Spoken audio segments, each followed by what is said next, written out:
Oi, eu sou a Steph e hoje eu vou abordar um filme que me surpreendeu muito. Tipo assim, muito mesmo. Porque quando eu pensava nesse filme, eu tinha uma ideia totalmente diferente. Isso porque, quando eu penso em filmes de terror, mas principalmente filmes mais slasher dos anos 90, a minha ideia é totalmente diferente do que esse filme propõe. Geralmente, eu penso mais em filmes mais jovens, com aquele humor ácido, que tem aquela violência bem exagerada e bem falsa também, mas que vão mais para esse lado de coisas em torno da sexualidade ou críticas ali de alguns problemas da época e também do próprio cinema. Porém, o filme que eu vou abordar, ele consegue ser muito diferente de tudo isso. Ele traz uma crítica que eu particularmente acho que nunca vi em nenhum outro filme nesse estilo específico, sabe, de slasher e tal. É um filme que, tipo, por cima, você pensa que é só um filme sobre uma lenda urbana. Isso porque esse filme te pega com uma crítica sobre gentrificação, sobre classes, sobre raça. E é um filme que realmente, por mais que ele pareça simples, ele conseguiu ser complexo. E é um filme que tem muito estilo também.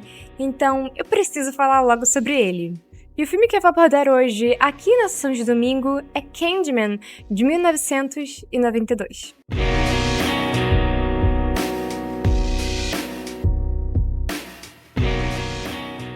Então, gente, esse foi o mês da consciência negra, mas nós estamos na semana mesmo que tem a data.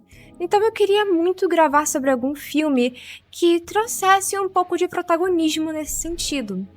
E assim, eu confesso que eu errei um pouquinho em Candyman, porque por mais que o Candyman ele tenha muito destaque e leve o título do filme, ele não é de verdade o protagonista, o que pra mim foi um pouco decepcionante vendo esse filme. Mas sendo sincera, eu acho que o fato dele não aparecer tanto no filme é o que torna ele um personagem tão especial e tão impactante. Então, me perdoem aí, porque eu fiz uma votação e eu tinha colocado vários filmes que realmente eram protagonizados por pessoas negras. E eu achava que Candyman também era. Isso porque, gente, por mais que Candyman seja um clássico, eu realmente não tinha assistido ainda, tá? E sim, eu tava bem atrasada nisso. Inclusive, Candyman ganhou tipo uma continuação. Eu achava que era um remake, mas pelo que eu vi, é uma continuação.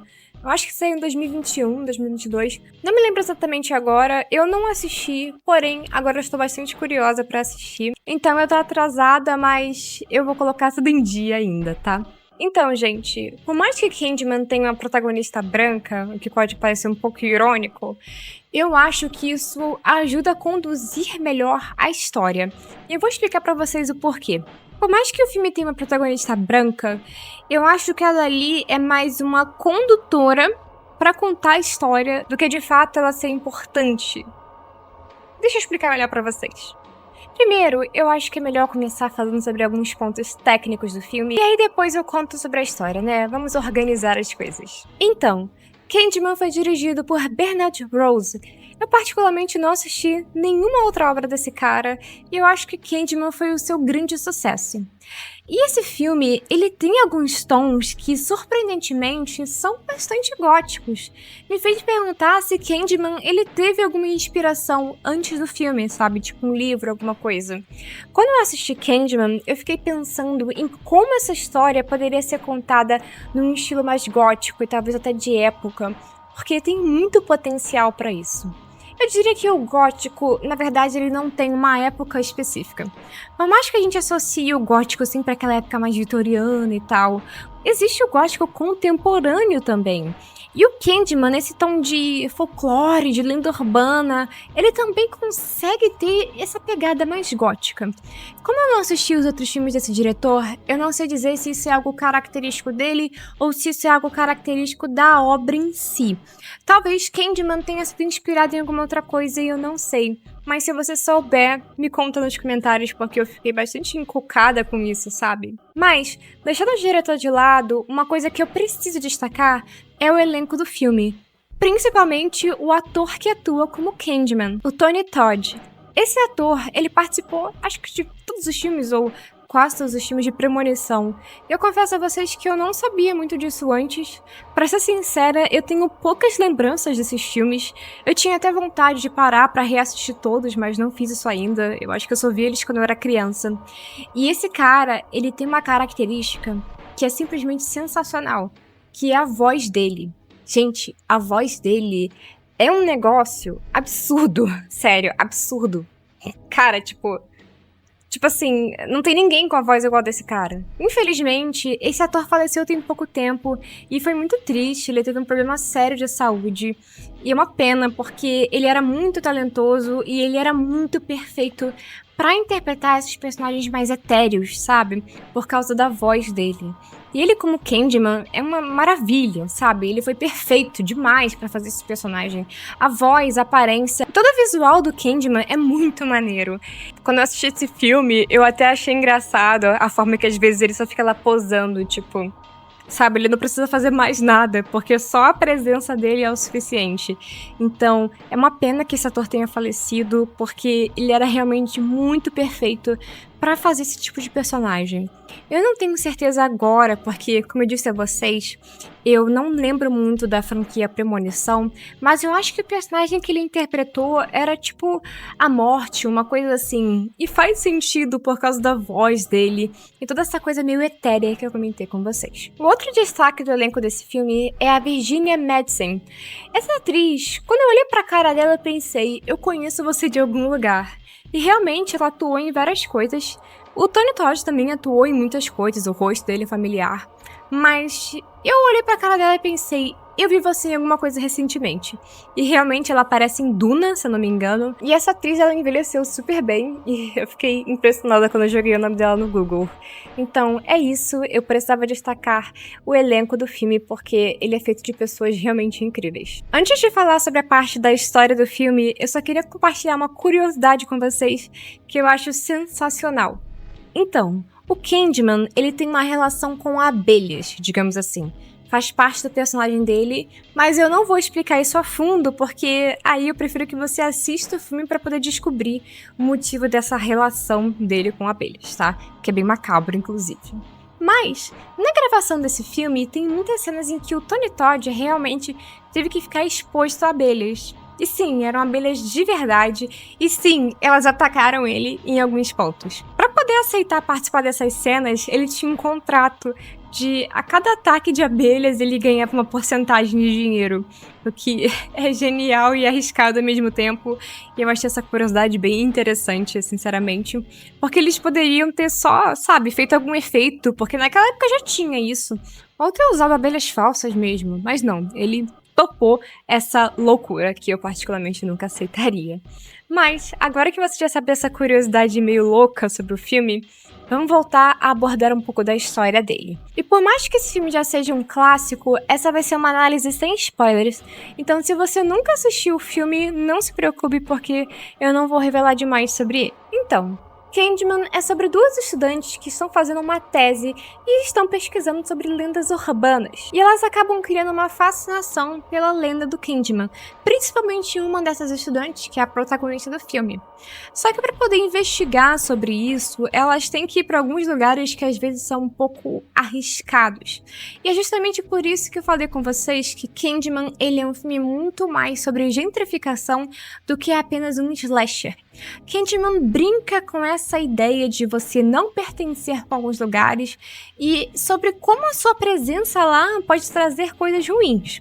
Então, quando essa personagem, que é uma protagonista branca, vai para alguns lugares em que a maior parte das pessoas são negras, ela mesma quase está numa lenda urbana para eles. Porque quando ela chega lá, eles associam ela com problemas. Eles pensam que ela tá ali para causar confusão, para dificultar mais ainda a vida deles. Essa questão que o filme aborda da gentrificação é uma questão super atual e que, hoje em dia, um filme, sabe, nesse exato modelo funcionaria, porque isso ainda é uma realidade.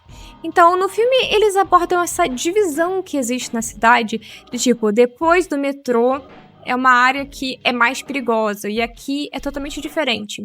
O lugar que a protagonista mora é outro mundo, sabe? Tipo, é lotado de estudantes, é lotado de gente rica. Não é necessariamente uma área super mega rica, Mas é uma área que já tem essa grande diferença de classe e também de raça. Quando ela vai para o outro lado da cidade, que seria o que eles chamam de gueto, sabe, só a presença dela ali já causa um choque.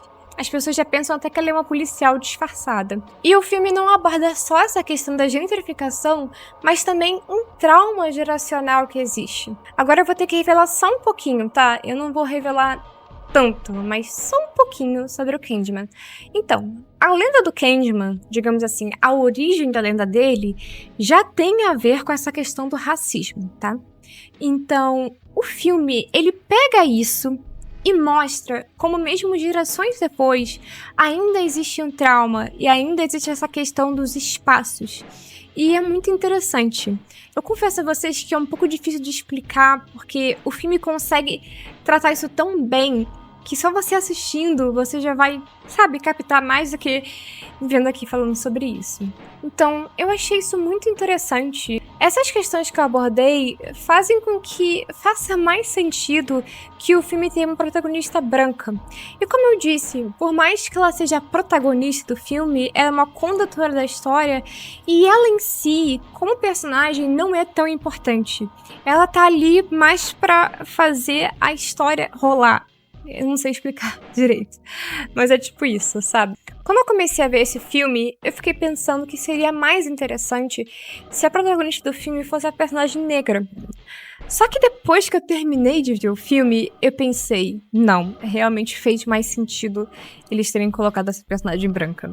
A continuação do filme, eu acredito que talvez tenha um tom bem diferente e talvez não tenha exatamente as mesmas críticas, a mesma visão desse filme. Isso porque a continuação diferente desse tem um protagonista negro. Então eu fico me perguntando, o que será que eles abordam nesse filme? Será que esse filme ele é mais pro slasher ou ele também tem um tom mais crítico, igual ao original? É uma boa pergunta e isso me faz ter mais vontade de assistir essa continuação barra reboot, digamos assim. Bom, gente, se eu continuar abordando sobre o filme, eu vou acabar entregando o plot inteiro dele. Então eu só vou concluir um pouco, deixando algumas visões que eu tive. E assim, esse é um filme que eu considero como um clássico subestimado, um clássico que merecia muito mais atenção, porque ele é realmente um filme muito complexo. É um filme que faz você refletir sobre várias coisas. E ele tem uma atmosfera muito única, por mais que seja um modelo de história que a gente já viu antes. Então, eu fiquei muito surpresa assistindo, eu gostei muito de ter assistido esse filme. E eu tô até com vontade de tirar um dia pra poder rever ele, porque eu acho que se eu rever, eu vou notar mais coisas que eu não tinha notado antes, sabe? E um outro ponto que eu não comentei, mas que eu também achei sensacional, é a trilha sonora do filme. Eu amei a trilha sonora desse filme, ela é demais. Ela tem um tom muito melancólico, sabe? Me lembra, sabe o quê? Isso vai soar engraçado, mas ela me lembra aquelas músicas de creepypasta. Só quem já acompanha esse tipo de coisa vai entender o que eu tô dizendo. Mas é fantástica, eu adorei, de verdade mesmo. E o visual do filme em geral também é muito interessante, eu gostei bastante. Então, Candyman é um filme que eu super recomendo pra vocês. Pra quem é fã de slasher e pra quem é fã de filmes de terror que tem esse tom mais crítico, em geral é um filme que entretém. E é um filme curtinho, eu acho que ele tem 1h39. Infelizmente, ele não tá disponível aqui no YouTube, que eu saiba, mas é um filme que não é difícil de encontrar, sendo sincera com vocês. Tem até versão dublada. Eu assisti dublado, porém eu me arrependi um pouco, porque depois que eu vi a versão legendada e ouvi a voz do ator, eu fiquei, caramba, cara, é demais. Sério mesmo, a voz dele é incrível. Mas a versão dublada também conseguiu trazer essa voz mais etérea e assombrosa, porém não consegue vencer a voz original do Tony Todd, isso aí é impossível. Então, é isso, gente. Fica aí essa recomendação pra vocês. E aí, vocês já assistiram Candyman? O que vocês acharam? Vocês conhecem outros filmes similares que também trazem um pouco dessa crítica à gentrificação? Eu vou adorar conhecer, porque eu gosto bastante, principalmente de horror, que tem esse tom mais crítico. E é isso, é um clássico que merece muito mais atenção. E, enfim, muito obrigada por assistir esse vídeo. Muito obrigada aos membros do canal que votaram nesse filme maravilhoso, que já estava com vontade de ver há um bom tempo, mas vocês só me deram um empurrão para poder assistir logo. E é isso. Toda semana tem votação aqui no canal para poder me ajudar a escolher um filme que eu vou abordar no domingo. Para participar, basta ser membro, custa apenas R$ 1,99, tá? E se você não puder participar, não tem problema, eu agradeço só de você assistir esse vídeo. Se você tiver interesse, também pode conhecer meus outros trabalhos aqui na internet. Eu também trabalho com ilustrações e tenho um brechó. Todos os links vão estar no meu Tap Link na descrição do vídeo. E é isso, gente. Novamente, muito obrigada e vejo vocês na próxima sessão de domingo.